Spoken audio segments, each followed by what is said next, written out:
Le Seigneur soit avec vous. Bonne nouvelle de Jésus-Christ selon saint Marc. Gloire à toi, Seigneur.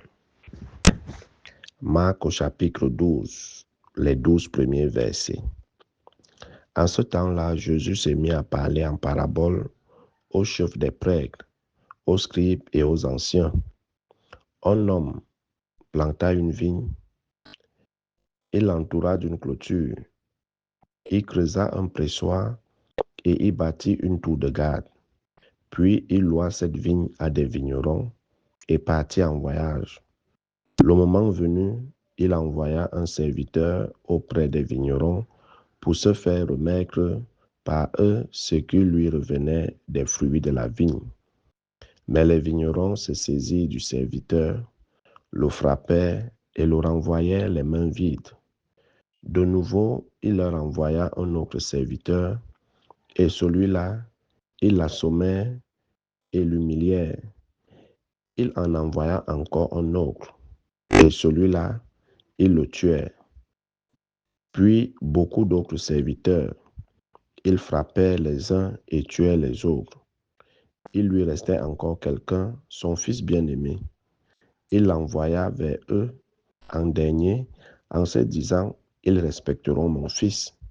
Mais ces vignerons-là se dirent entre eux, voici l'héritier, allons-y, tuons-le et l'héritage va être à nous.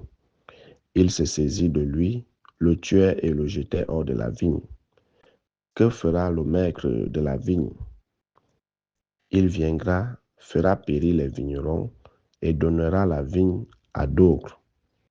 N'avez-vous pas lu ce passage de l'Écriture? La pierre qu'ont rejetée les bâtisseurs est devenue la pierre d'angle. C'est là l'œuvre du Seigneur, la merveille devant nos yeux. Les chefs du peuple cherchaient à arrêter Jésus, mais ils eurent peur de la foule. Ils avaient bien compris en effet qu'il avait dit la parabole à leur intention. Ils le laissèrent donc et s'en allèrent. Acclamons la parole de Dieu. Louange à toi, Seigneur Jésus. Bien-aimés de Dieu, chers frères et sœurs en Christ, loué soit Jésus-Christ. Loué soit le saint nom de Jésus-Christ.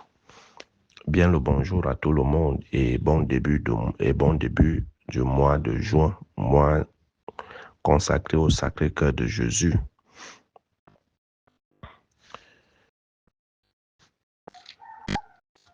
Au cours de ces lectures, surtout l'évangile de Marc, il est question des vignerons homicides. Et comme toujours, Jésus, dans ses paraboles, utilise des images que nous pouvons contextualiser ou interpréter afin de mieux comprendre le sens de la parabole. La vigne, c'est le monde que Dieu a créé et il a mis des hommes pour continuer à travailler parce que nous sommes en fait des co-créateurs. Dieu a créé et il nous a placés dans le monde pour parachever l'œuvre de la création.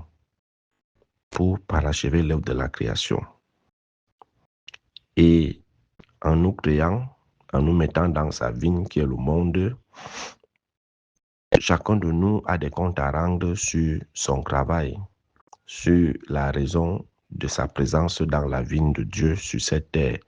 Parce que voyons-nous, personne n'est le fruit du hasard. Chacun de nous est le fruit de la pensée de Dieu. Chacun de nous est voulu par Dieu.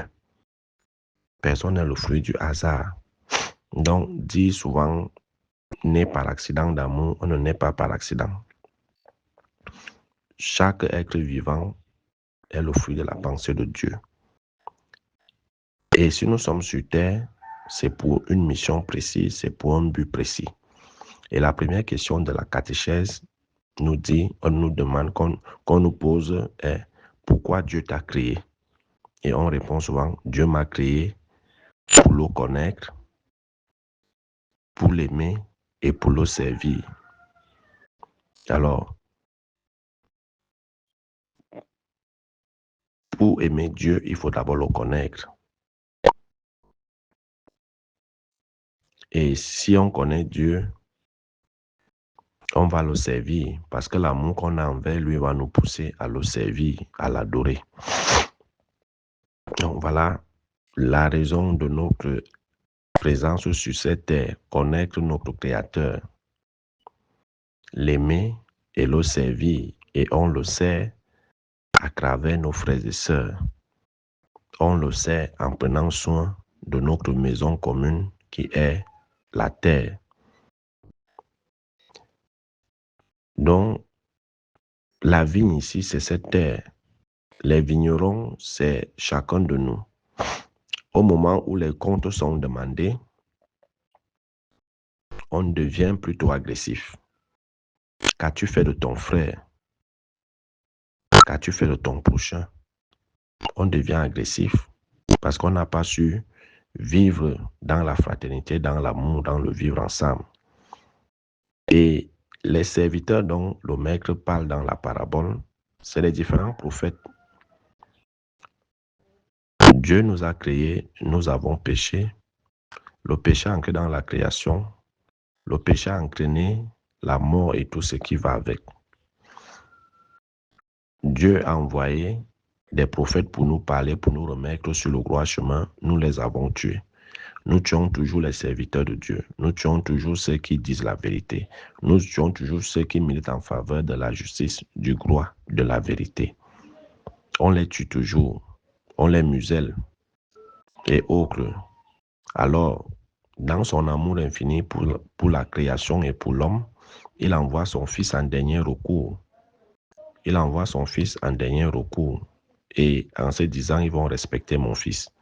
Le Verbe fait chair. Mais qu'est-ce qu'on a fait de son Fils? On l'a également tué. Pour dire, tuons le Fils, c'est l'héritier et nous allons hériter de la terre, tout ce qu'elle possède. Et c'est ce qui s'est passé avec Jésus-Christ. Alors, la question qui est posée à la fin, quand le maître lui-même viendra, que fera-t-il de ces vignerons homicides? On dit, il va les tuer et il va donner la vigne à d'autres vignerons qui, justement, feront ce pourquoi ils ont été placés sur terre. Les Juifs, justement, les scribes, vont comprendre que Jésus parlait d'eux. Ils vont chercher à l'arrêter pour le tuer, mais ils avaient peur de la foule, parce que la foule prenait Jésus pour un prophète. Et cette fois-ci, ils vont le laisser.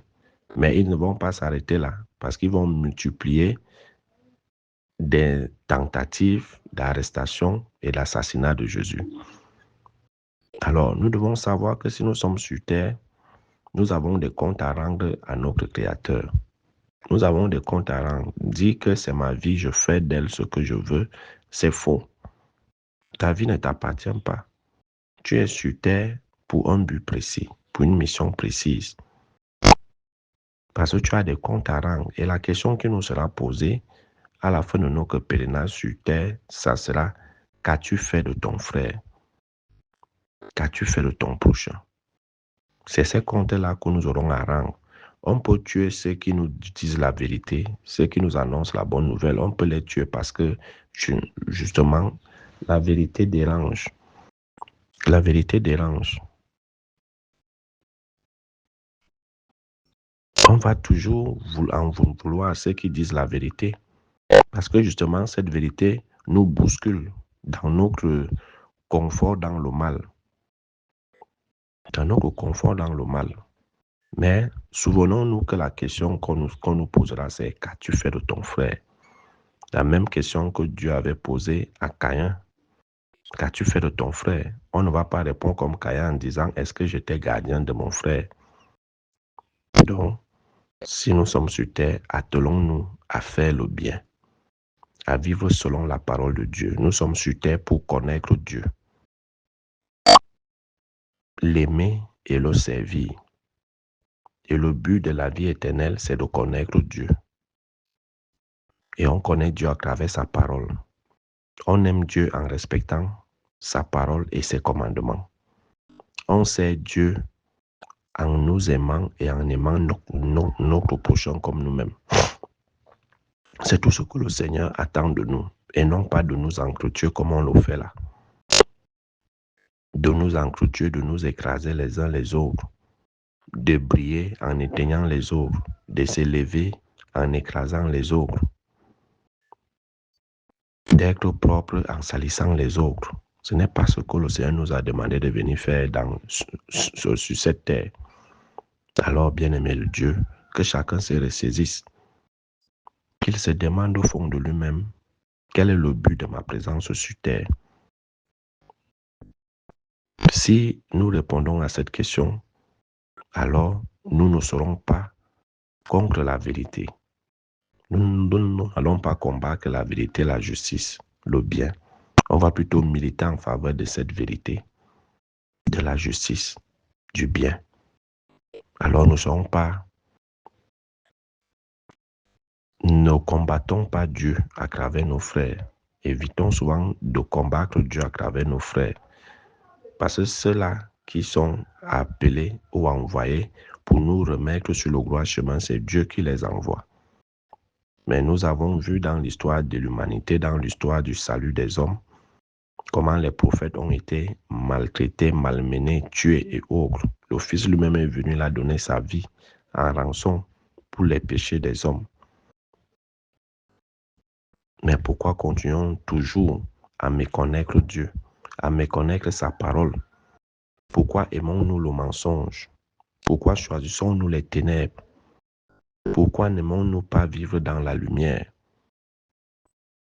Pourquoi passons-nous le temps à vouloir couvrir la lumière, à vouloir changer la vérité?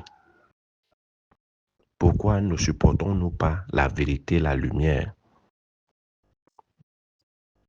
Nous ne sommes pas les fils des ténèbres, mais nous sommes des fils de la lumière parce que c'est Dieu qui nous a créés. Mais nous avons tourné le dos à la lumière pour préférer les ténèbres. Nous tournons le dos à la vérité pour préférer le mensonge. Regardons le monde d'aujourd'hui. C'est le monde à l'envers. Le mal devient bien, le bien devient mal. Le mensonge est préféré à la vérité. L'injustice est préférée à la justice. Les ténèbres sont préférées à la lumière.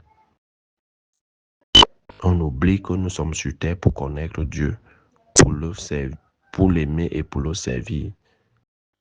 Mais on devient comme ces vignerons homicides. On pense que notre but sur terre, c'est d'aimer le monde, de servir le monde. Le monde, c'est qui? C'est le diable. Je ne sais pas qu'on est prêt à tout pour s'accaparer des richesses, des biens de ce monde. On est prêt à tout, à tuer, à sacrifier, à écraser, à éteindre les autres pour les biens de ce monde, pour servir le monde, parce qu'on aime le monde. Donc, chers frères et sœurs, revenons sur le droit chemin. Le Seigneur nous invite à ne pas être comme ces vignerons homicides. Et Saint Pierre, dans sa première lettre, nous demande de faire des efforts pour joindre à notre foi la vertu, à la vertu la connaissance de Dieu, à la connaissance de Dieu la maîtrise de soi, à la maîtrise de soi la persévérance, à la persévérance la piété, à la piété la fraternité et à la fraternité l'amour. Voilà en quoi consiste l'expression de notre foi. S'il manque ces éléments, on va devenir comme ces vignerons homicides, comme ceux qu'on rencontre dans notre pays et dans les pays du monde entier. Ceux qui ont décidé de s'accaparer de la terre, s'accaparer de la terre et de museler la vérité, la lumière, la justice. Donc, faisons attention à nos actes et à nos comportements. Ne devenons pas des vignerons homicides, mais devenons de vrais serviteurs de la lumière et de l'amour, de la justice et de la vérité. Loué soit Jésus-Christ, à jamais.